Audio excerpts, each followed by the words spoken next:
All right, ladies and gentlemen, welcome to the very first episode of Gridiron Gridlock here for our college football specialty show, ladies and gentlemen. We are an hour before the noon slate, ladies and gentlemen. It's going to be a thrilling seeking matchups within week 11 of the college football season, ladies and gentlemen.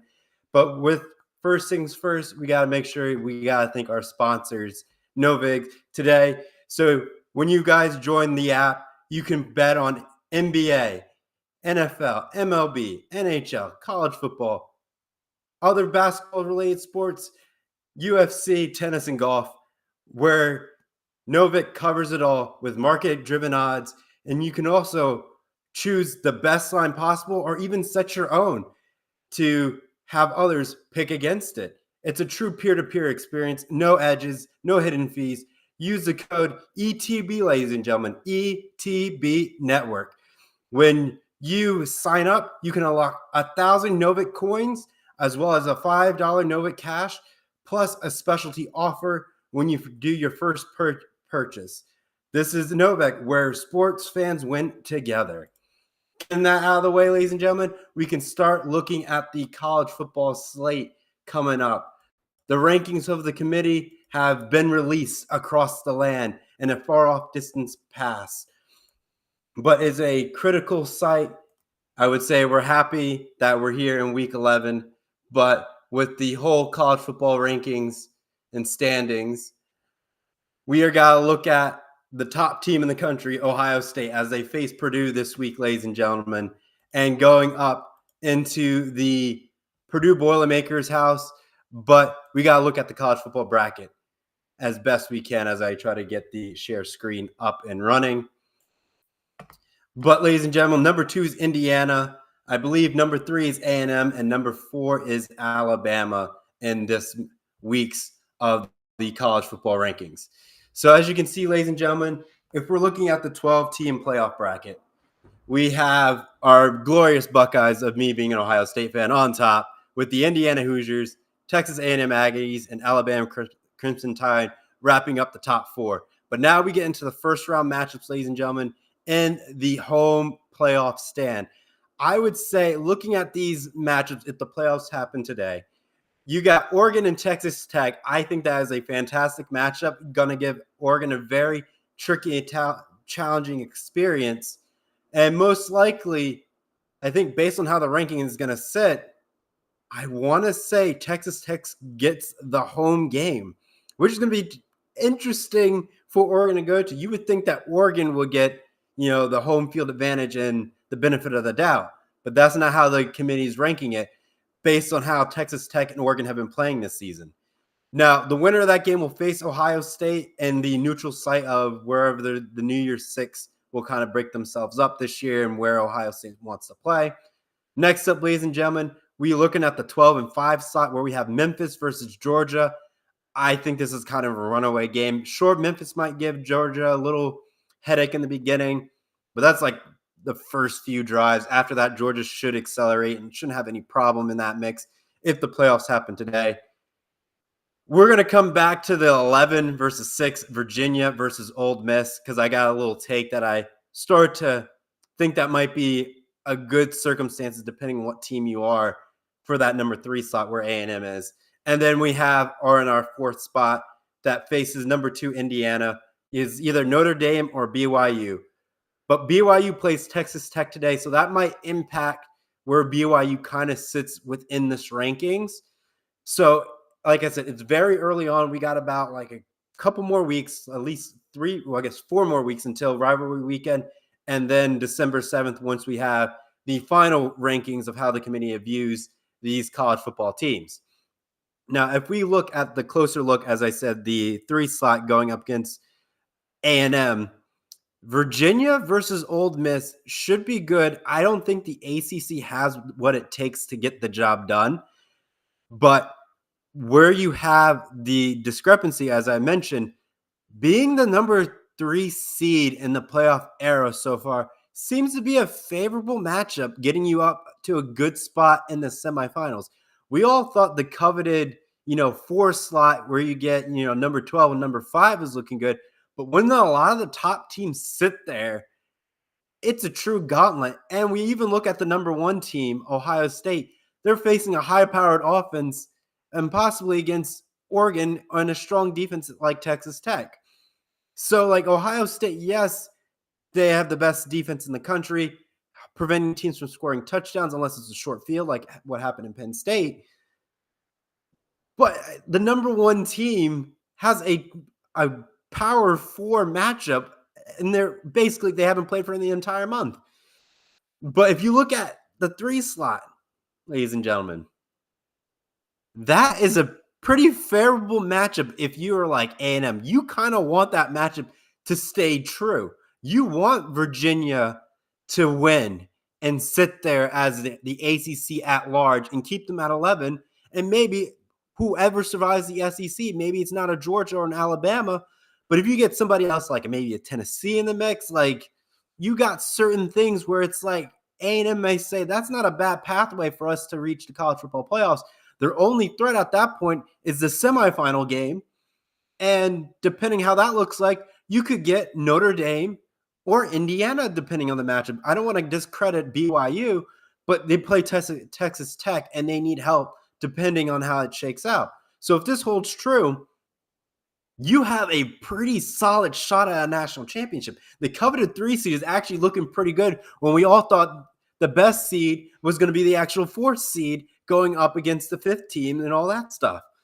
But this is so good, ladies and gentlemen. I think we have a very good playoff format versus last year where if you won your conference championship, you got an automatic bye. I kind of like how we brought them into the mix where you kind of get a bid, but you don't get the bye. I think that's what it should have been done last year. But granted, the top 4 seeds in the country should, in my eyes, get the bye. Now, granted, how we rank A&M and Alabama and Georgia and how the mists of the SEC is shaking out, that is a whole can of worms that you can spend hours on end debating who gets what within the whole landscape. But outside of the 12, we got to start breaking it down. So based on how the SEC is shaking out, technically Texas and Oklahoma are 11 and 12 at 7 and 2, ladies and gentlemen. Texas is getting over the edge because Texas destroyed Oklahoma in the rivalry game, which is huge. But then you look at 14 is Virginia. They're the ACC champ or leading the ACC at this moment in time. But granted, it could easily shift as the season progresses on. After that is Louisville. And then you go there to Vanderbilt. Georgia Tech, which is in the ACC, could easily take down Virginia. And now they're in the conversation, which will be great.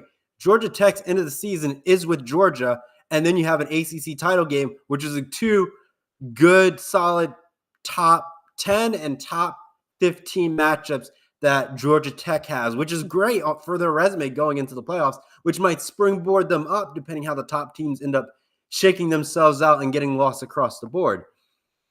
Outside of Georgia Tech, you have Miami with a 2-loss. Again, they need Virginia or Georgia lose, but with Miami, they lost Virginia. So Virginia has that tiebreaker that's going to be very critical in that whole ACC title run discussion. Now, once we break it down further, ladies and gentlemen, you are running into USC, not really going to do too much. Then you have Iowa lurking and back in the Big Ten, but they're still there. But when you have 2 undefeateds like Indiana and Ohio State and Oregon with a 1 loss, your shots at the Big Ten title are kind of basically dashed unless something crazy happens to the top and shaking themselves down. Now, as we continue to break it down, you have Michigan, who's 7 and 2. Again, they could do an upset with Ohio State on the road, with them being home for the rivalry weekend to mess up Ohio State, and then you put Oregon into the Big Ten championship game. Then you have Washington, who's 6 and 2. Pittsburgh right there at 7 and 2. And then you round it out, ladies and gentlemen, with Tennessee. I think we got a very solid, I would say, ranking that a lot of people we'll probably be upset about, as everyone is with the committee's rankings. But I think this is probably a B plus to an A minus in rankings, depending how you value certain things. They put a lot of the one-loss teams up top, which was a good thing. Now, if we're looking at quality wins and all that stuff, you look at the points margin, breaking it down. Again, you can go the whole list, conference play, who they went up against previous matchups in the AP poll, and breaking it down. But, ladies and gentlemen, we just got to figure out where we want to go with the whole college football rankings. Now, granted, at some point in time, this will probably eventually expand to 16 teams. And if we do expand it to 16 teams, that will reach us down to Vanderbilt. But then you leave out certain teams. Now, if you stretch it that far, now maybe they shift where Tech kind of resides.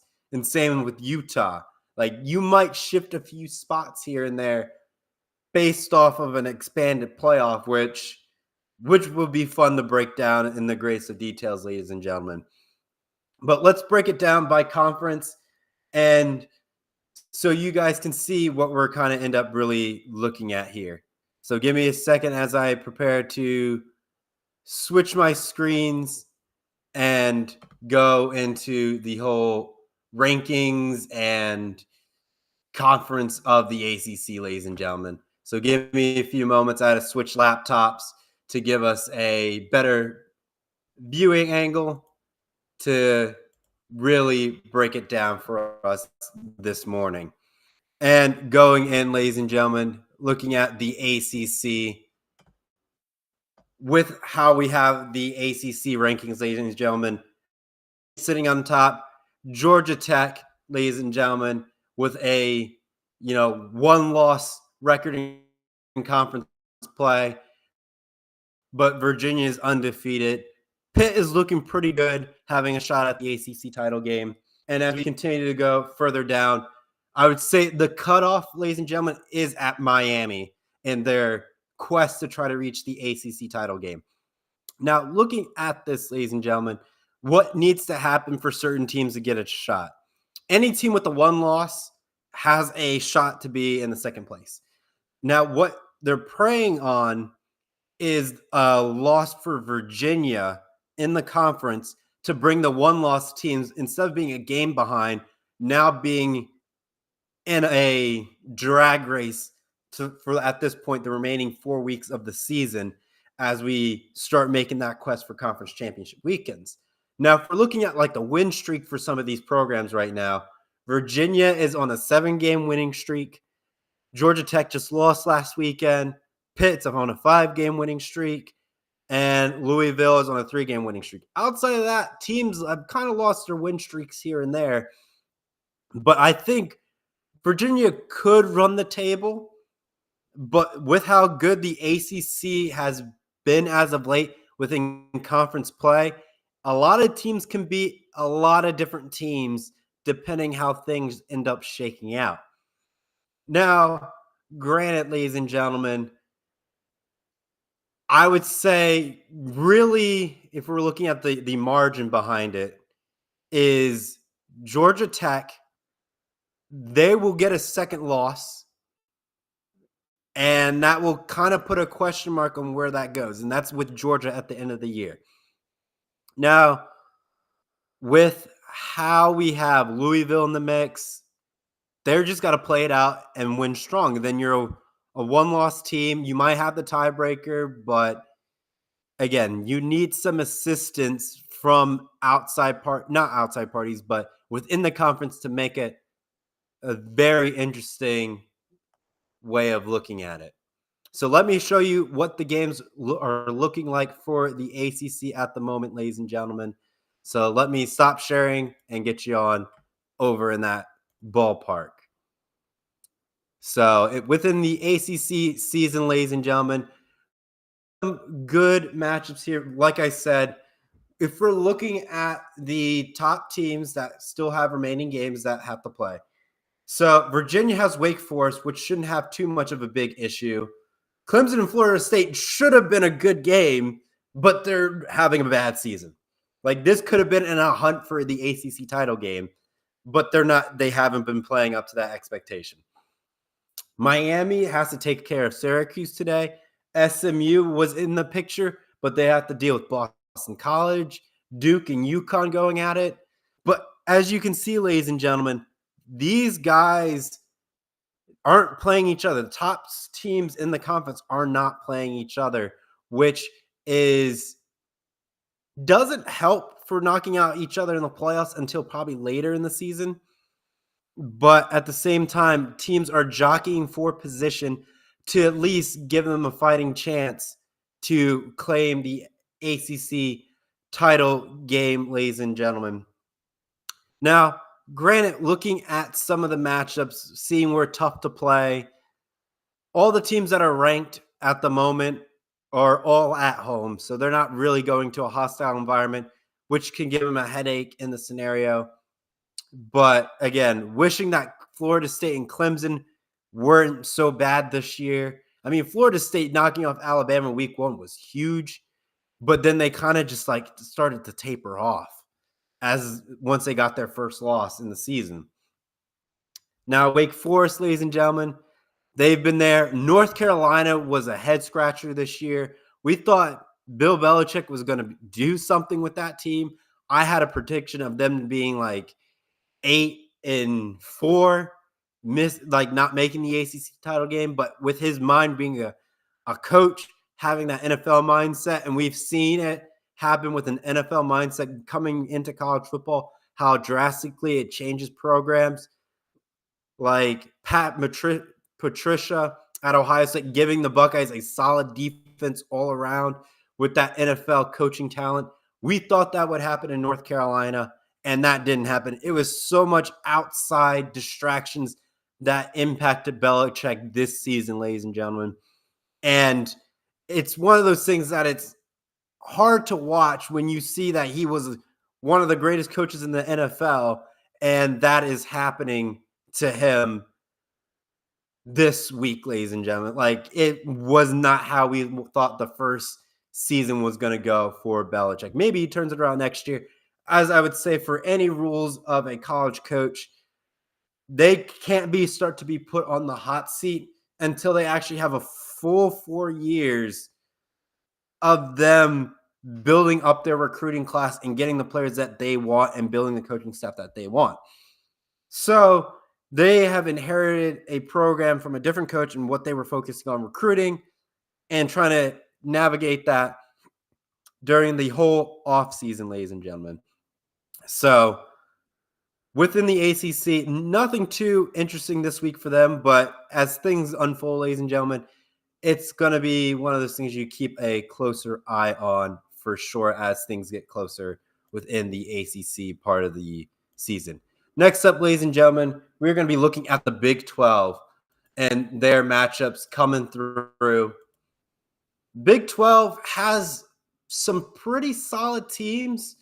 Again, ladies and gentlemen, you're looking at the top 2 coming through, making a clear statement within the college football landscape. But I've got to do a couple adjustments with some of the editorial backgrounds. Make sure everything's looking great.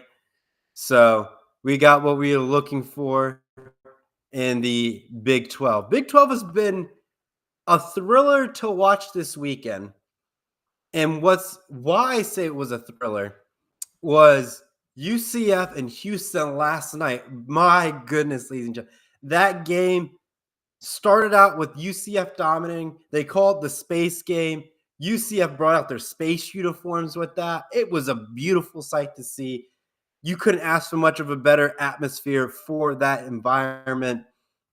But Houston found a way to get the job done late in that game. They were trailing at one point, and they fought their way back through it. And UCF was driving down the field with 11 seconds left. Their quarterback throws a deep ball, and guess what happens, ladies and gentlemen? It's picked off with 11 seconds left in the game, and that was it. It was over. It was heartbreaking, but you knew that they had to take the risk to try to keep that rivalry streak over Houston, just keeping that dominance record, having 8 straight wins over Houston since they started this rivalry between each other. Like I said, ladies and gentlemen, it was a fantastic game to watch. So if you guys were able to catch the tail end of it, you had yourself a true treat. Now, like I said earlier, when you are looking at the Big 12, there are teams that have 2 losses. And as you break it down, I would say teams with the 2 losses in the Big 12 have the greatest outcome of reaching the Big 12 title game. Now, with the Big 12 title game, you have BYU playing Texas Tech today. If Texas Tech loses, Cincinnati an upgrade. They get pushed forward and advance within the Big 12. Now, we also have Utah, who lost to the top teams. They lost to BYU and they lost to Texas Tech. So when you look at that game, Texas Tech dominated Utah. And I believe it was at Utah in that matchup, ladies and gentlemen. So that here we have it breaking down. I think Texas Tech had about 34 points compared to Utah's in that game.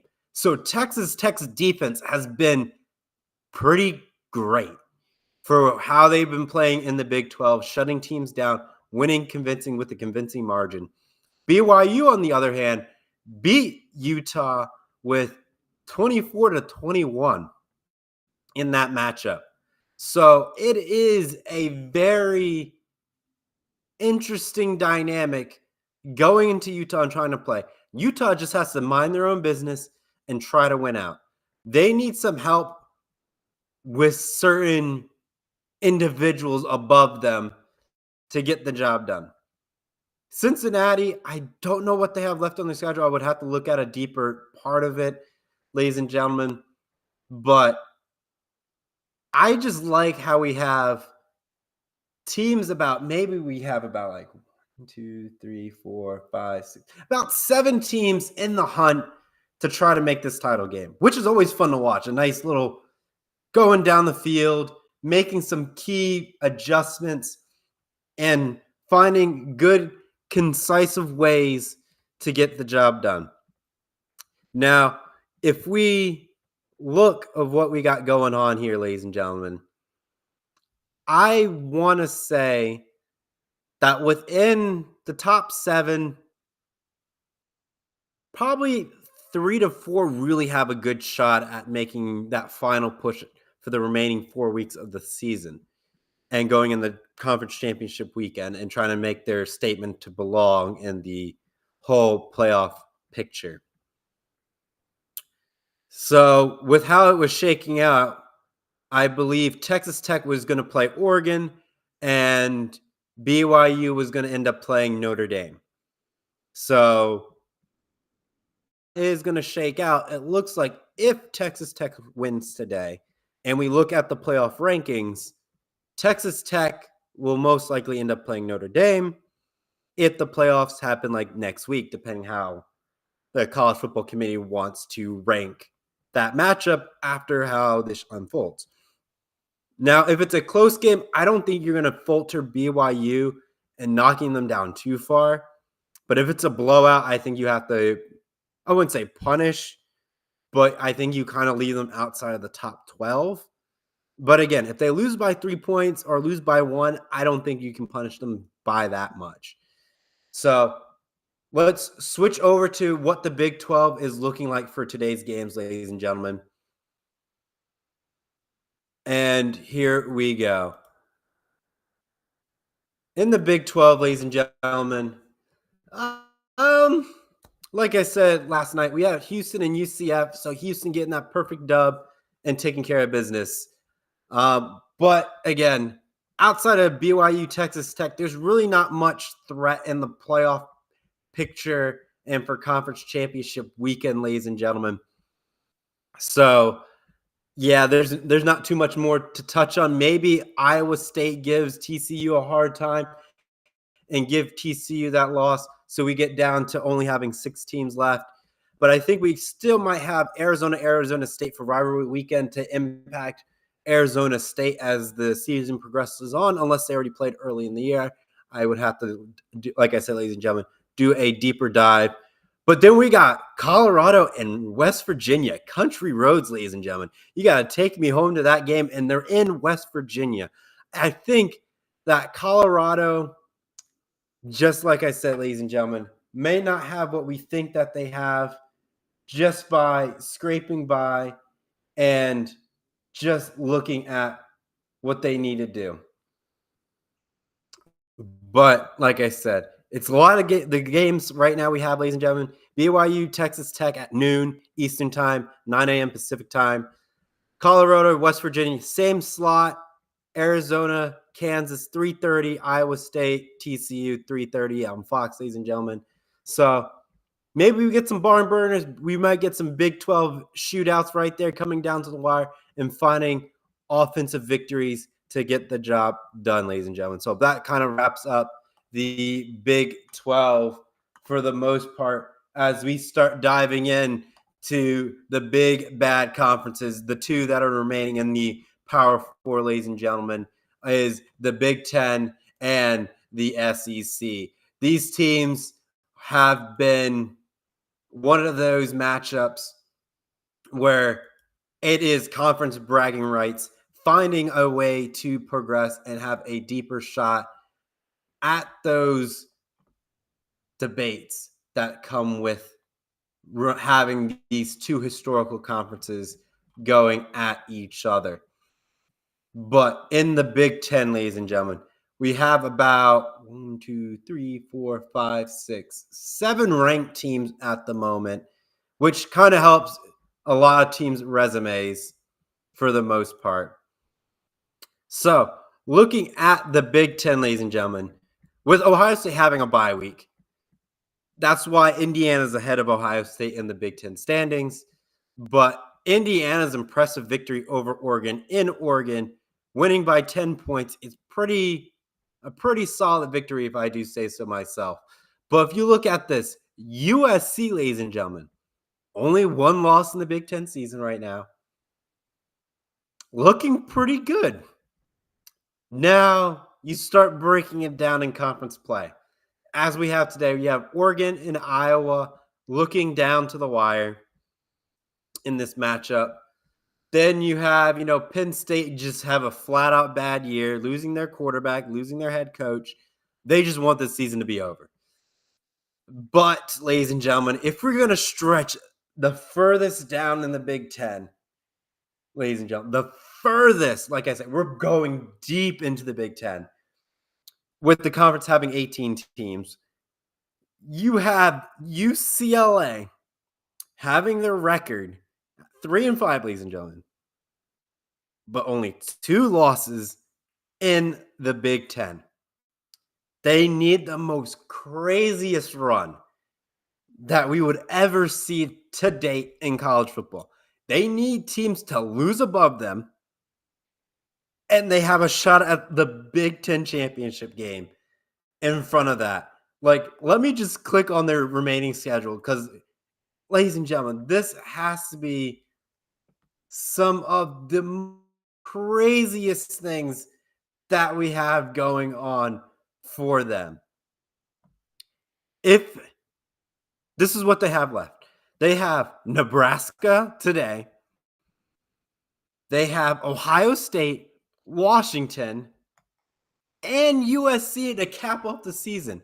If we go back to the rankings, ladies and gentlemen, USC is 6-2 with 1 conference loss. If you beat USC, you now move up ahead of them. Now you have Washington in this mix. Looking pretty solid, I do say so myself. But making them lose, now they're out of the picture. Now UCLA moves up even more. Taking care of Nebraska, like I said, that's a game that it's a must-win game for them. And then going at Ohio State, if they can find a way to pull up the greatest upset for their campaign to get to the Big Ten title game, it helps them out. Because then what they need to have happen is Michigan to lose this week to give them a better shot of climbing up from the basement of the Big Ten for the Big Ten championship game, ladies and gentlemen, and just keep marching on. Minnesota will probably lose again, so I'm not too worried about that. But it'd be the most craziest thing, because here's what would happen. Let's say UCLA gets into the Big Ten championship game, ladies and gentlemen, and beats Indiana. At that point, you have 3 Big Ten teams in the lurks with UCLA, who has possibly 5 losses in the college football playoffs. Let that sink in now, ladies and gentlemen. 5 losses in the college football playoffs. That is absurd and unheard of. But with how the college football has it right now, you win your conference and you're in the playoffs.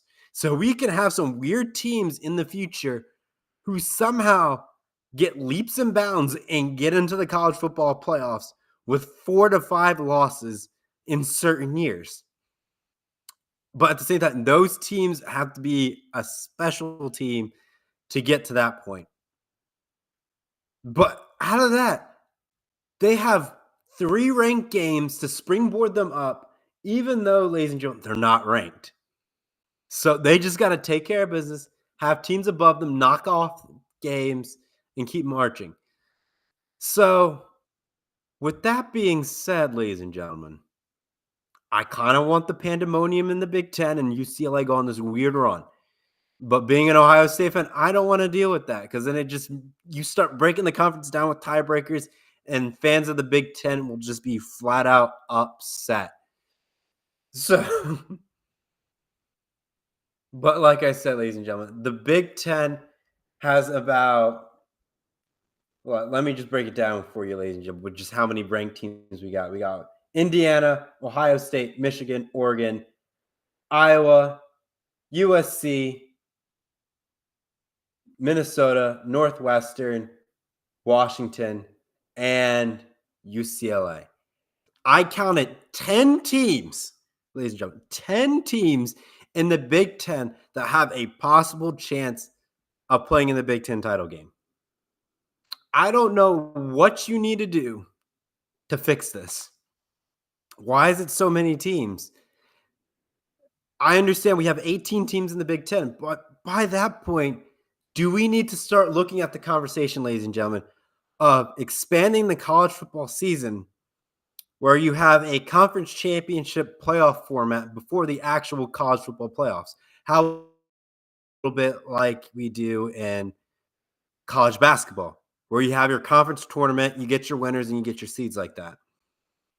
Now, granted, that might make the college football season a bit too long, and you start trading the values of wins and losses and the strength of schedule. No, but let's fantasize with the idea of expanding that idea. We get to December, and maybe we throw on maybe a semifinal playoff. You take the top 4 teams in the conference and you let them play it out like we had in college football in the past, which is like a 4-team playoff bracket style, and you kind of play your way to get in. Now, this is a hypothetical assuming that we don't expand the college football playoffs and we just keep it at 12 teams. Now, with 16 teams, that kind of changed the landscape a little bit, how that looks. But let's keep it some variables the same as they are. With how we break this down, ladies and gentlemen, with that conference playoff format, taking the top 4 teams, we would have in the slot, if the playoffs, I would say if the conference committee playoffs happen today for the Big Ten, you would have Indiana rematching Oregon and Michigan and Ohio State playing each other. You're telling me you don't want this to happen, where you have the best Big Ten teams, which, again, stretches it out a little bit more of the college football season. But having Oregon rematching Indiana, and let's assume the winner gets the home field advantage, Indiana would host Oregon, and it would be the most craziest thing. if Oregon upsets Indiana in Indiana, which basically cancels out their loss at this point in the season. But that's like in December when you start, looking at the playoff scenario. Now with Michigan and Ohio State, if they played, and like we're saying in December, that's most likely going to be after rivalry weekend after Thanksgiving. And we're going to be looking at the December 7th to at least start the conference playoff format, the top 4 teams. So they would play Michigan a second time. I was asking my colleagues about this. Does it make sense to actually go out on rivalry weekend when there's a chance to play your rival the very next week? Like, most coaches have to think about that when they realize they're going up against a certain team. And also keep in mind, the college football committee would be looking at that matchup saying, all right, they're playing back-to-back weeks, but it's going to be a home playoff game. Well, at that point, Michigan would have the head-to-head. So they would be back in the big house back-to-back weeks, ladies and gentlemen. That's diabolical for a lot of teams. Like, you're telling me that Ohio State goes to the big house on Thanksgiving weekend, like after like Black Friday. They play in the big house. And then the following week, they go back up to the big house to play a Big Ten Conference Championship game. Not a game, but a like semifinal playoff style for the conference championship. That is insane. But also, you can flip it on its head where there's going to be some years that happens where Michigan has to go back to Columbus. That is a way to get college football fans to be excited when you have your conference semifinal games on your college campus, which gives those college students a little bit more experience. However, ladies and gentlemen, keep in mind, if we go into December, a lot of our college students are home for the holidays and for winter break. So those who live on campus have a hard time staying to be able to go to that game, which we kind of did find out. Those who live off campus, to them, they can just stick around.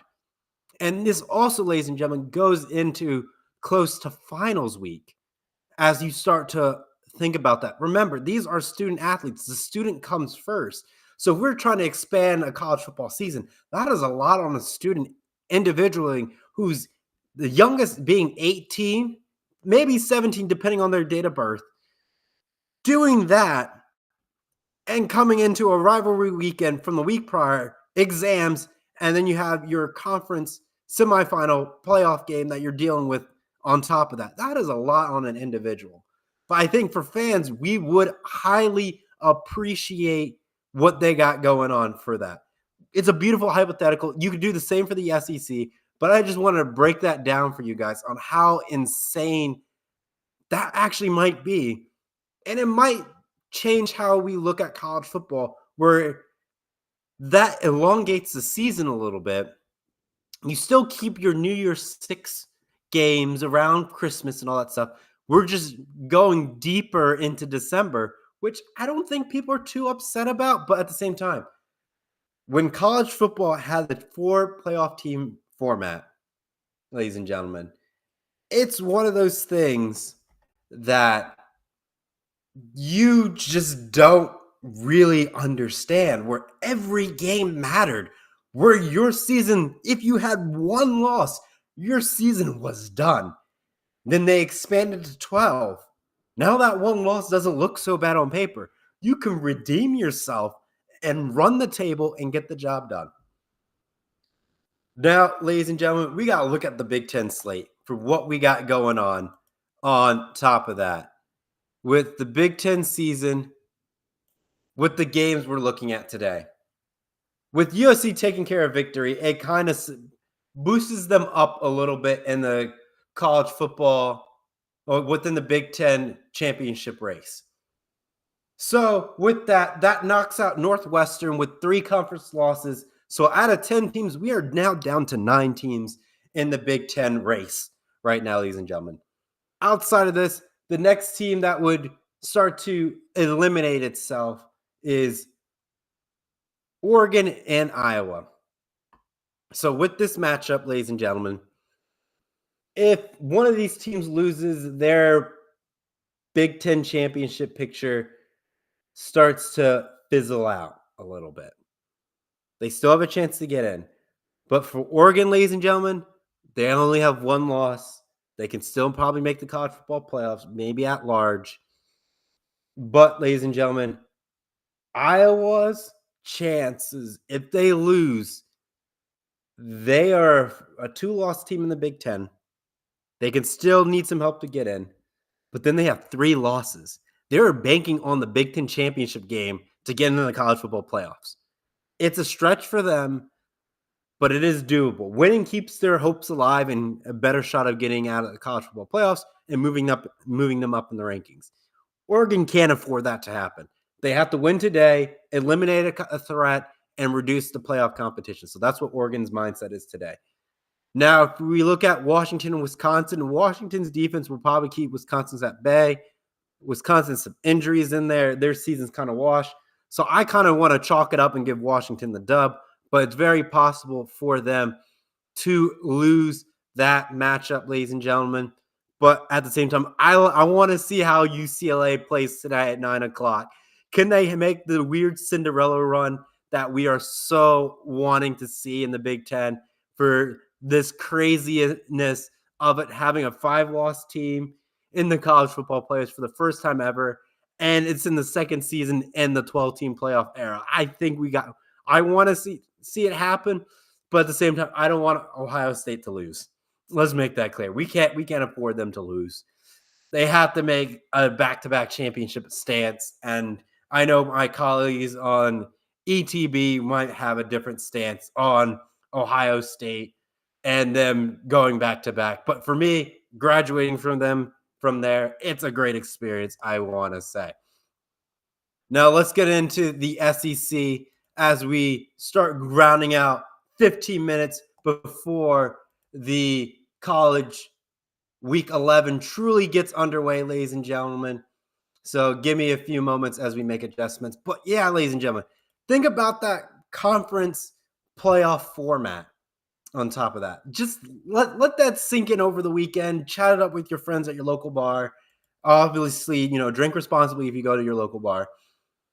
And make sure you have a designated driver to get you to and from that place safely, and make sure you're responsible. But, ladies and gentlemen, the SEC, as we all know within college football, is the conference that has a lot of bias, has a lot of ranked teams. Let me just show you their conference schedule at the moment, ladies and gentlemen, with how they are shaking out to be.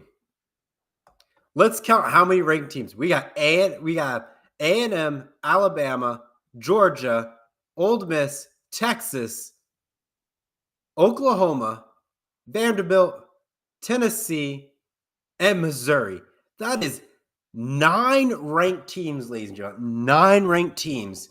And you're telling me, if you're like we showed you earlier, the ACC, the Big 12, you have no ranked competitions. Like Big 12, only 3 teams that are ranked. ACC, we have about 5 teams that are ranked. But when you have 8 teams that are ranked, the number 8, ladies and gentlemen, that looks very good on your strength of schedule. And we all know how the committee values strength of schedule to some extent and who you lose to. But at the same time, you can start dancing around your schedule, getting a better seating for yourself. Like we look at A&M, we're looking at Alabama, looking at Georgia, looking at Ole Miss. And if we start breaking this down, out of those 9 teams, I mean, those 9 teams are all your SEC title front runners to get in. Now, granted, Tennessee will probably out of the picture for the most part, so it's really only 8 teams. But with how they're ranked, they could do something fancy. But I think it's really down to 8 teams, ladies and gentlemen. There's really not much that Tennessee can do up to this point, ladies and gentlemen. But Missouri, lurking in the mist. Vanderbilt, trying to do a historical program run, try to take a stab at the SEC title game. You got Oklahoma lurking at large. But then you start running into the top 5 teams: A&M, Alabama, Georgia, Ole Miss, and Texas. Those teams are probably your best playoff teams in the SEC. A&M's defense is one of those defenses that will give up a lot of points, but their offense wants to light up the scoreboard. Similar to almost like a Tennessee offense, ladies and gentlemen. Just very similar to that fashion on top of it. But, ladies and gentlemen, there's certain things that have to unfold. A&M still has to play Texas at the end of the year. Alabama has to play Auburn, who's at the bottom of the feeder, but that game can always be a trap game for Alabama, which will be devastating if they end up losing. But outside of that, it's like those are the few games that will kind of shift the landscape a little bit. Like if Texas wins out and knock off A&M, it springboards them up. But then you start factoring other things on top of that. Like Texas is a 2-loss team. Out of conference losses don't matter in conference play. So you look at the win streak. A&M, 8 wins. Alabama has been rolling, as we said. I was talking to one friend. Once they have their loss, they just start rolling, and they've just been rolling ever since that one point. Getting that loss out of the way, I feel like, has an impact on how you finish the rest of the season. I think we saw that with Oregon last year where they ran the Big Ten, and then they got the bye, and they got embarrassed against Ohio State in the Rose Bowl. We didn't think that would happen. We thought it would be a lot closer of a game that came down the wire in Pasadena, and that just did not happen. Ohio State was pissed off rolling into that week. They were embarrassed, losing to a 7-5 Michigan team, coming home in your first ever college football home playoff game and demolishing Tennessee. Then you go in and play Oregon, taking care of business and destroying them in that fashion too. A hard-fought battle in Texas versus Texas in the Cotton Bowl. And then you face Notre Dame for the national championship and taking care of business in that. What a gauntlet that was for Ohio State. Probably one of the best conference, or if not best national championship runs to date. But obviously, we have more playoff implications down in the future, ladies and gentlemen. But let's look at the SEC's games of the week, ladies and gentlemen. So we're going to shift on that to that front, ladies and gentlemen, for the SEC games in the slate. Missouri and A&M. Key critical matchup today, ladies and gentlemen. Now, if Missouri can do the unthinkable and give A&M a loss, that pulls the field a little bit closer in conference play. Alabama is playing LSU. LSU doesn't have Brian Kelly anymore. So, with that being the case, I don't think Alabama loses in Tuscaloosa today. And with that, I think Alabama now takes first place in the SEC if Missouri can cause some pandemonium. Ole Miss is not losing to Citadel. Georgia's not losing to Mississippi State. Vanderbilt is probably going to struggle with Auburn, but I think Vanderbilt will just take care of business and no questions asked. With that, ladies and gentlemen, I would say the games to keep an eye out is Missouri, A&M, Alabama, LSU. I think that's what we have on that front, ladies and gentlemen. It's very good to see how we're breaking this down. And the Alabama game is at night in their favor in Tuscaloosa. But A&M taking Missouri going into the night of a 3:30 kickoff in Missouri. We'll see what A&M does. Does their offense still keep lighting up the scoreboard, or does Missouri find a way to pull up an upset to spoil A&M's season, ladies and gentlemen. I don't know what we're going to see, but we have to keep our minds peeled and watching to the greatest of the extent of the SEC, ladies and gentlemen. These are big time matchups that have huge implications to the SEC title race. And getting the teams with the 2 losses out of the picture reduces that tremendously as we come to the greater parts of the week. But, ladies and gentlemen, as we have 9 more minutes until the noon games get underway, we're just going to start talking about the games we're looking forward to this week without any more implications within the college football landscape. So we're just going to dive straight into it. We're just going to keep on the SEC topic. Let's just do a quick dive into this game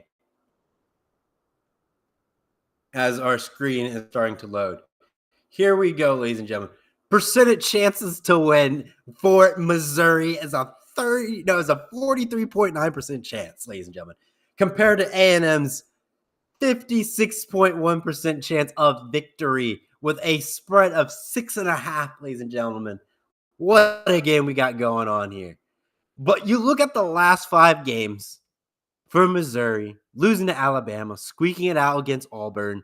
But we're looking at some, common opponents in this mix, ladies and gentlemen. We're looking at that Auburn game. A&M winning it by 6. And Missouri going into double OT. Ladies and gentlemen, this is going to probably be a close game unless A&M's offense starts to roll. If Missouri's defense can keep them at bay in this one, ladies and gentlemen, keep them at bay, we might get a shootout of a low-scoring game.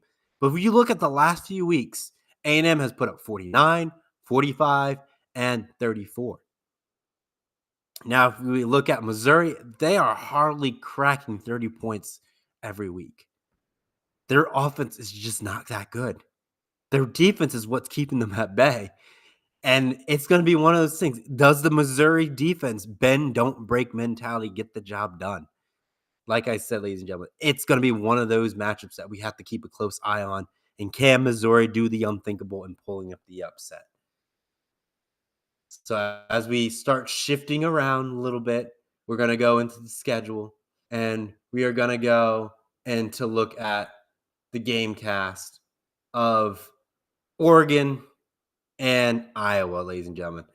Woo! The margin of victory right here for Oregon, ladies and gentlemen. A 70% chance of victory compared to almost Iowa's 30% chance of victory with a spread of minus, 5.5, what we're looking at.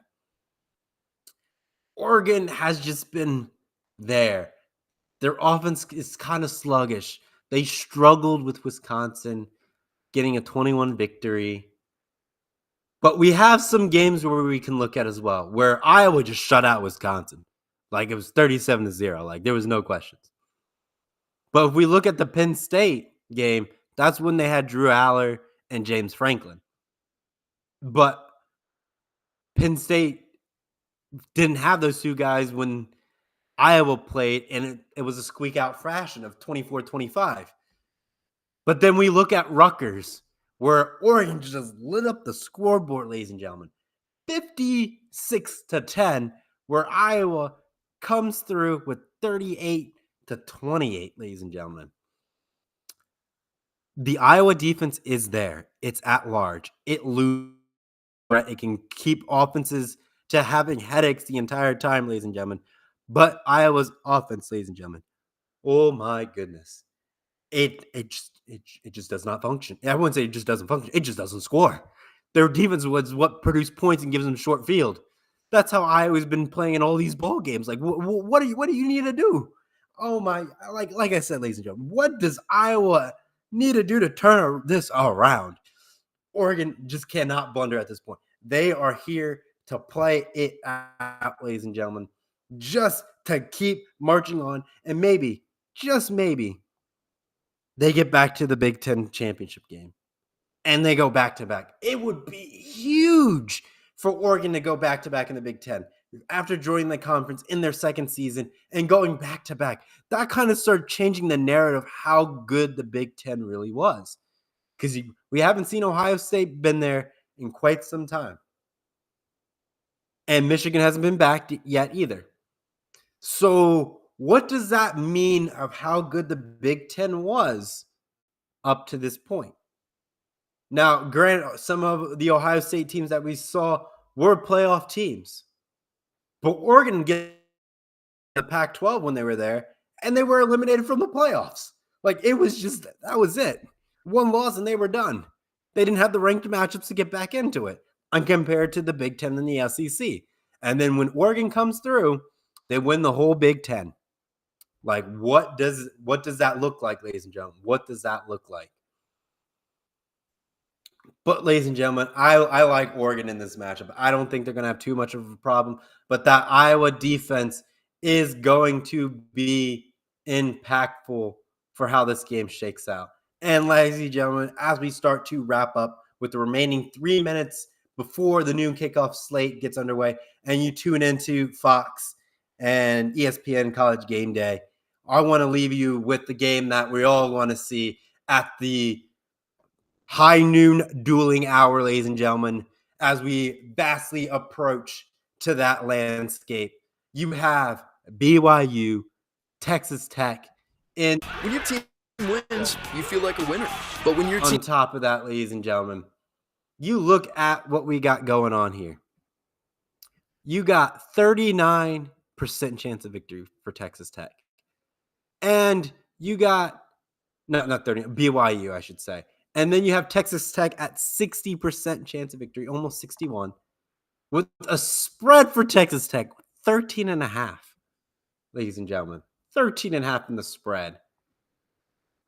But, ladies and gentlemen, we don't have much to really compare it upon, like I said, like earlier in the segment. It was that Utah game. But outside of that, look at the margins of victory. Outside of Iowa State, Arizona, double overtime, West Virginia, 2 possessions in there, Colorado winning by 3. But then when you look at Texas Tech, ladies and gentlemen, where you look at Texas Tech, it's 43-20 against Kansas State, 42-0 against Oklahoma State, losing to Arizona State by 4. Destroying Kansas 42-17 and destroying Houston 35-11. This Texas Tech team is a solid ball club all around, their defense has been dominating. It's just that beautiful, ladies and gentlemen. It's just that beautiful. And I like Texas Tech in this matchup, ladies and gentlemen. As we start wrapping it up, and the noon hour of the duel, as you take 10 paces and turn, the noon slate is upon us within the final few minutes of our first ever Gridiron Gridlock. And as the noon slate comes in, ladies and gentlemen, the Gridiron Gridlock will start coming to a close. Thank you so much for tuning in to this week's episode of Gridiron Gridlocks. We'll catch you again for another episode. And so long for now. Bye-bye.